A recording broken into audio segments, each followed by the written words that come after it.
The Call of the Wild by Jack London, Chapter 1. Into the Primitive.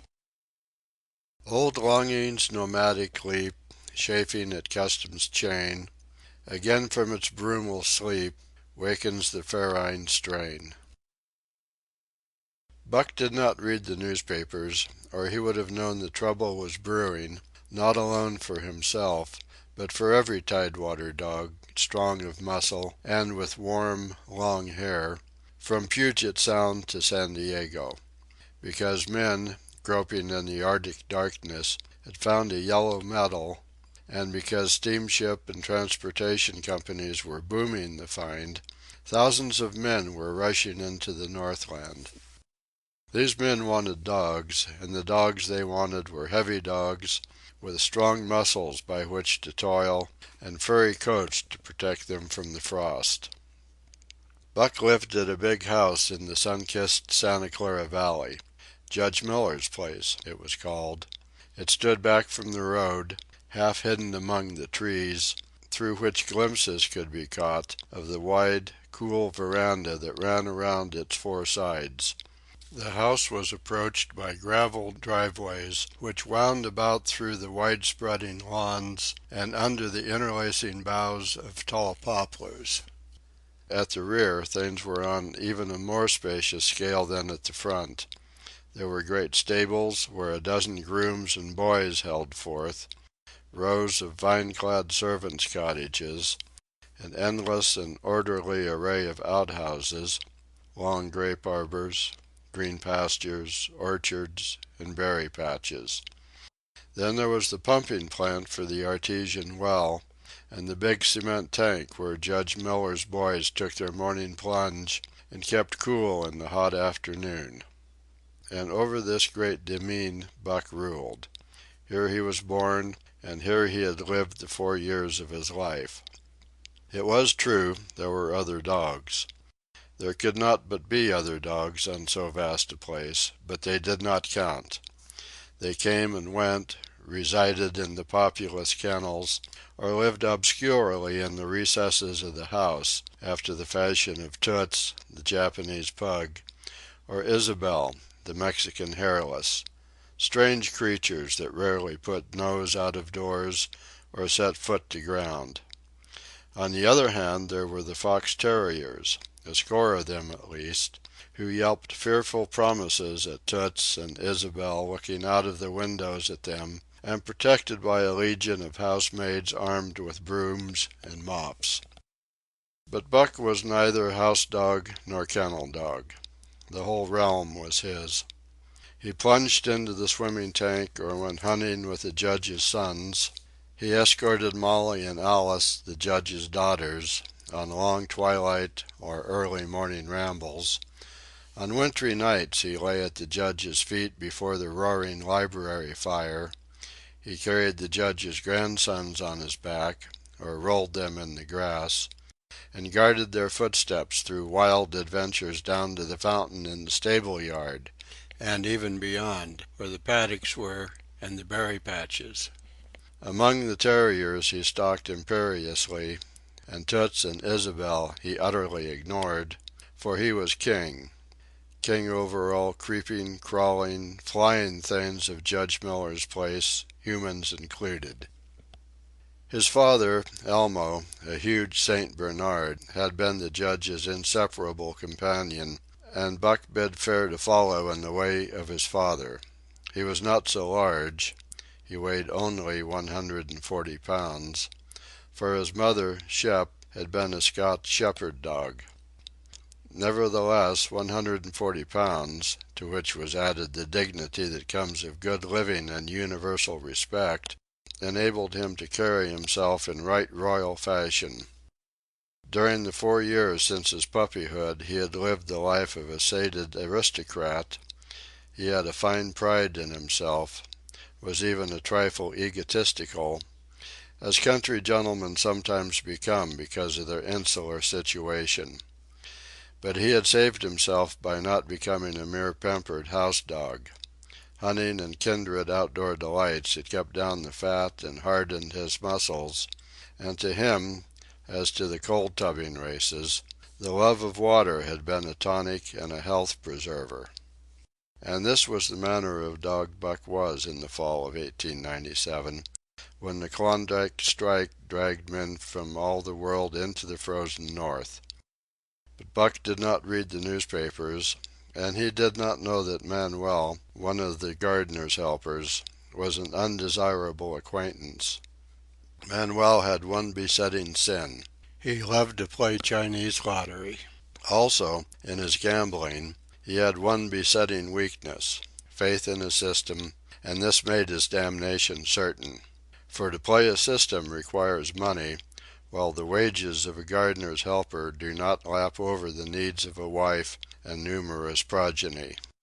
The judge was at a meeting of the Raisin Growers Association, and the boys were busy organizing an athletic club on the memorable night of Manuel's treachery. No one saw him and Buck go off through the orchard on what Buck imagined was merely a stroll. And with the exception of a solitary man, no one saw them arrive at the little flag station known as College Park. This man talked with Manuel, and money chinked between them. "You might wrap up the goods before you deliver 'em," that stranger said gruffly, and Manuel doubled a piece of stout rope around Buck's neck under the collar. "Twist it, and you'll choke him plenty," said Manuel, and the stranger grunted a ready affirmative. Buck had accepted the rope with quiet dignity. To be sure, it was an unwonted performance, but he had learned to trust in men he knew, and to give them credit for a wisdom that outreached his own. But when the ends of the rope were placed in the stranger's hands, he growled menacingly. He had merely intimated his displeasure, in his pride believing that to intimate was to command. But to his surprise the rope tightened around his neck, shutting off his breath. In quick rage he sprang at the man, who met him halfway, grappled him close by the throat, and with a deft twist threw him over on his back. Then the rope tightened mercilessly, while Buck struggled in a fury, his tongue lolling out of his mouth and his great chest panting futilely. Never in all his life had he been so vilely treated, and never in all his life had he been so angry. But his strength ebbed, his eyes glazed, and he knew nothing when the train was flagged and the two men threw him into the baggage car. The next he knew, he was dimly aware that his tongue was hurting and that he was being jolted along in some kind of conveyance. The hoarse shriek of a locomotive whistling a crossing told him where he was. He had traveled too often with the judge not to know the sensation of riding in a baggage car. He opened his eyes, and into them came the unbridled anger of a kidnapped king. The man sprang for his throat, but Buck was too quick for him. His jaws closed on the hand, nor did they relax till his senses were choked out of him once more. "Yep, has fits," the man said, hiding his mangled hand from the baggage man, who had been attracted by the sounds of struggle. "I'm taking 'em up for the boss to 'Frisco. A crack dog doctor there thinks that he can cure 'em." Concerning that night's ride, the man spoke most eloquently for himself in a little shed back of a saloon on the San Francisco waterfront.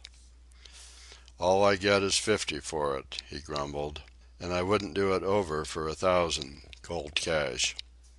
His hand was wrapped in a bloody handkerchief, and the right trouser leg was ripped from knee to ankle. "How much did the other mug get?" the saloon keeper demanded. "100," was the reply. "Wouldn't take a sou less, so help me."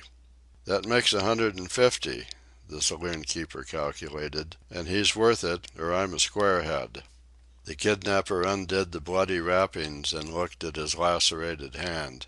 "If I don't get the hydrophoby—" "It'll be because you was born to hang," laughed the saloon keeper. "Here, lend me a hand before you pull your freight," he added. Dazed, suffering intolerable pain from throat and tongue, with the life half throttled out of him, Buck attempted to face his tormentors. But he was thrown down and choked repeatedly, till they succeeded in filing the heavy brass collar from off his neck. Then the rope was removed, and he was flung into a cage-like crate. There he lay for the remainder of the weary night, nursing his wrath and wounded pride. He could not understand what it all meant. What did they want with him, these strange men? Why were they keeping him pent up in this narrow crate? He did not know why, but he felt oppressed by the vague sense of impending calamity. Several times during the night he sprang to his feet when the shed door rattled open, expecting to see the judge, or the boys at least. But each time it was the bulging face of the saloon keeper that peered in at him by the sickly light of a tallow candle. And each time the joyful bark that trembled in Buck's throat was twisted into a savage growl. But the saloon keeper let him alone, and in the morning 4 men entered and picked up the crate. More tormentors, Buck decided, for they were evil-looking creatures, ragged and unkempt, and he stormed and raged at them through the bars. They only laughed and poked sticks at him, which he promptly assailed with his teeth, till he realized that that was what they wanted. Whereupon he lay down sullenly and allowed the crate to be lifted into a wagon. Then he, and the crate in which he was imprisoned, began a passage through many hands. Clerks in the express office took charge of him. He was carted about in another wagon. A truck carried him, with an assortment of boxes and parcels, upon a ferry steamer.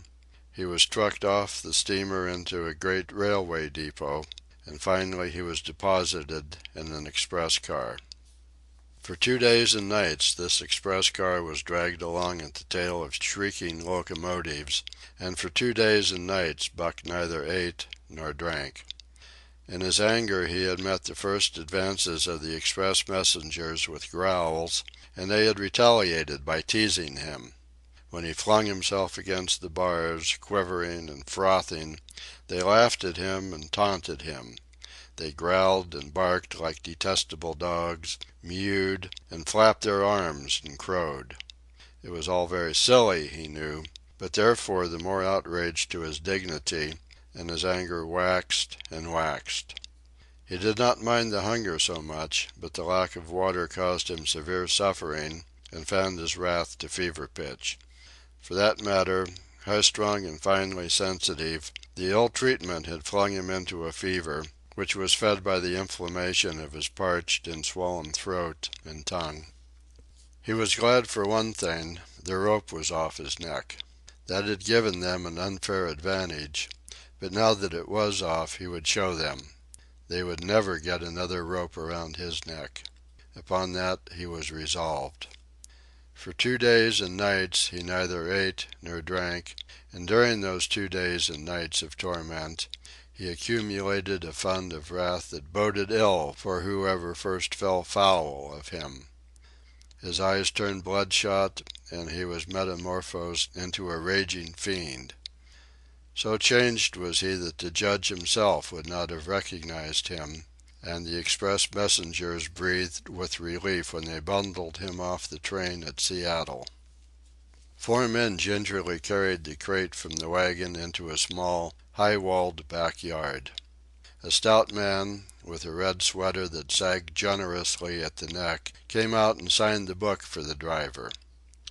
That was the man, Buck divined, the next tormentor, and he hurled himself savagely against the bars. The man smiled grimly and brought a hatchet and a club. "You ain't going to take him out now?" the driver asked. "Sure," the man replied, driving the hatchet into the crate for a pry. There was an instantaneous scattering of the 4 men who had carried it in, and from safe perches on top the wall they prepared to watch the performance.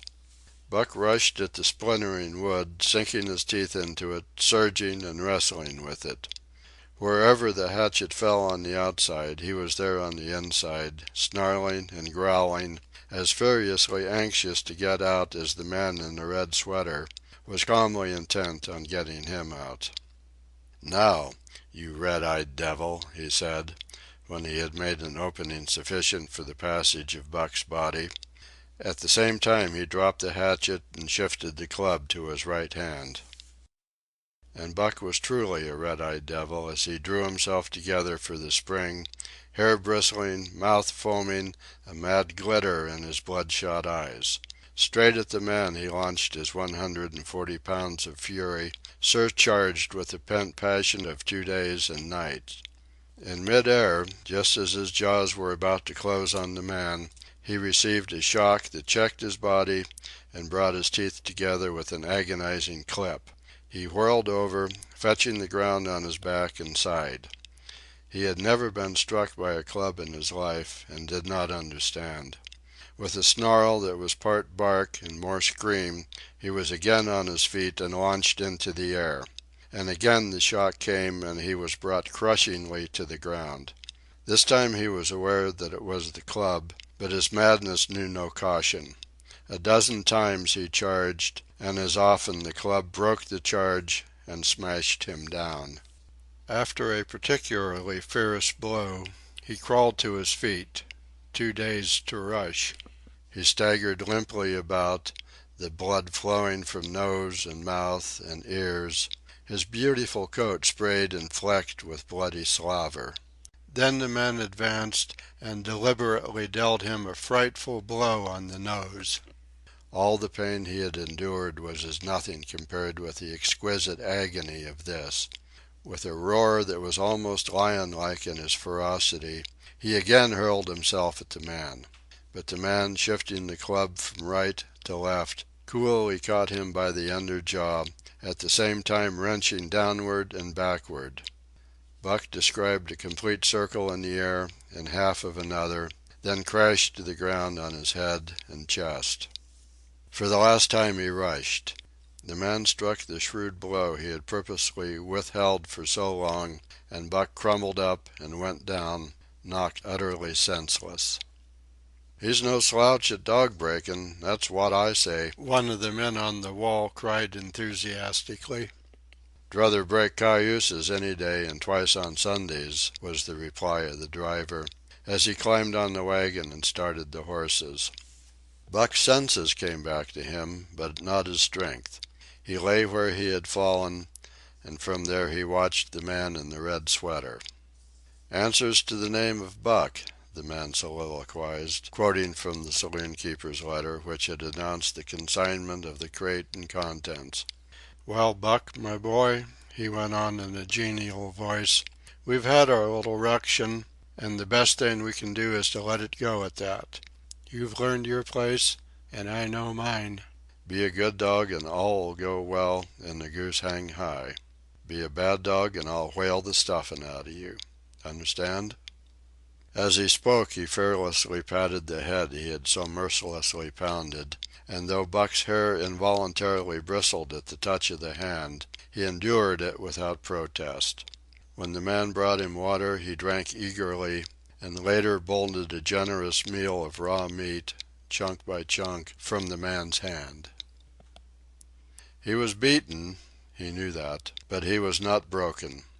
He saw, once for all, that he stood no chance against a man with a club. He had learned the lesson, and in all his afterlife he never forgot it. That club was a revelation. It was his introduction to the reign of primitive law, and he met the introduction halfway. The facts of life took on a fiercer aspect, and while he faced that aspect uncowed, he faced it with all the latent cunning of his nature aroused. As the days went by, other dogs came, in crates and at the ends of ropes, some docilely, and some raging and roaring as he had come, and, one and all, he watched them pass under the dominion of the man in the red sweater. Again and again, as he looked at each brutal performance, the lesson was driven home to Buck. A man with a club was a lawgiver, a master to be obeyed, though not necessarily conciliated. Of this last Buck was never guilty, though he did see beaten dogs that fawned upon the man and wagged their tails and licked his hand. Also, he saw one dog, that would neither conciliate nor obey, finally killed in the struggle for mastery. Now and again men came, strangers, who talked excitedly, wheedlingly, and in all kinds of fashions to the man in the red sweater. and at such times that money passed between them, the strangers took one or more of the dogs away with them. Buck wondered where they went, for they never came back. But the fear of the future was strong upon him, and he was glad each time he was not selected. Yet his time came, in the end, in the form of a little weazened man who spat broken English and many strange and uncouth exclamations which Buck could not understand. "Sacre dam!" he cried, when his eyes lit upon Buck. "Dat one dam bully dog, eh? How mooch?" "300, and a present at that," was the prompt reply of the man in the red sweater. "And seem it's government money, you ain't got no kick comin', eh, Perrault?" Perrault grinned. Considering that the price of dogs had been boomed skyward by the unwonted demand, it was not an unfair sum for so fine an animal. The Canadian government would be no loser, nor would its dispatches travel the slower. Perrault knew dogs, and when he looked at Buck he knew that he was 1 in 1,000. 1 in 10,000, he commented mentally. Buck saw money pass between them, and was not surprised when Curly, a good-natured Newfoundland, and he were led away by the little weazened man. That was the last he saw of the man in the red sweater, and as Curly and he looked at receding Seattle from the deck of the Narwhal, it was the last he saw of the warm Southland. Curly and he were taken below by Perrault and turned over to a black-faced giant called Francois. Perrault was a French-Canadian and swarthy, but Francois was a French-Canadian half-breed and twice as swarthy.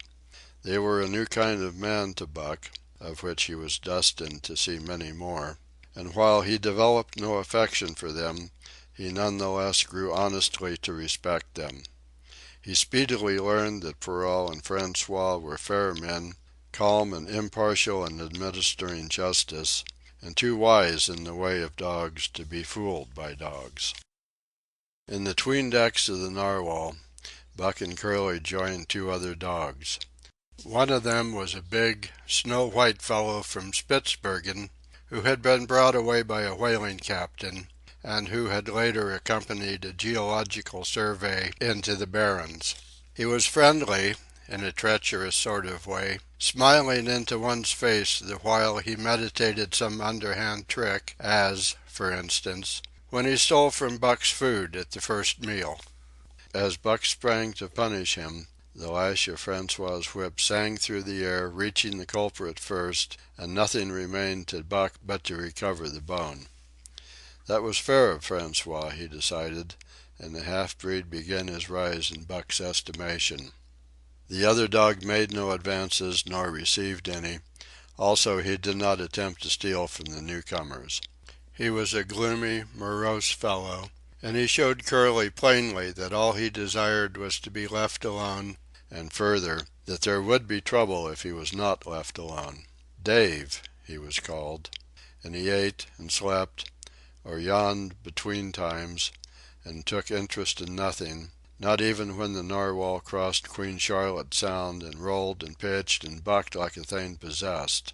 When Buck and Curly grew excited, half wild with fear, he raised his head as though annoyed, favored them with an incurious glance, yawned, and went to sleep again. Day and night the ship throbbed to the tireless pulse of the propeller, and though one day was very like another, it was apparent to Buck that the weather was steadily growing colder. At last, one morning, the propeller was quiet, and the Narwhal was pervaded with an atmosphere of excitement. He felt it, as did the other dogs, and knew that a change was at hand. Francois leashed them and brought them on deck. At the first step upon the cold surface, Buck's feet sank into a white, mushy something very like mud. He sprang back with a snort. More of this white stuff was falling through the air. He shook himself, but more of it fell upon him. He sniffed it curiously, then licked some up on his tongue. It bit like fire, and the next instant was gone. This puzzled him. He tried it again, with the same result. The onlookers laughed uproariously, and he felt ashamed. He knew not why, for it was his first snow. End of chapter 1.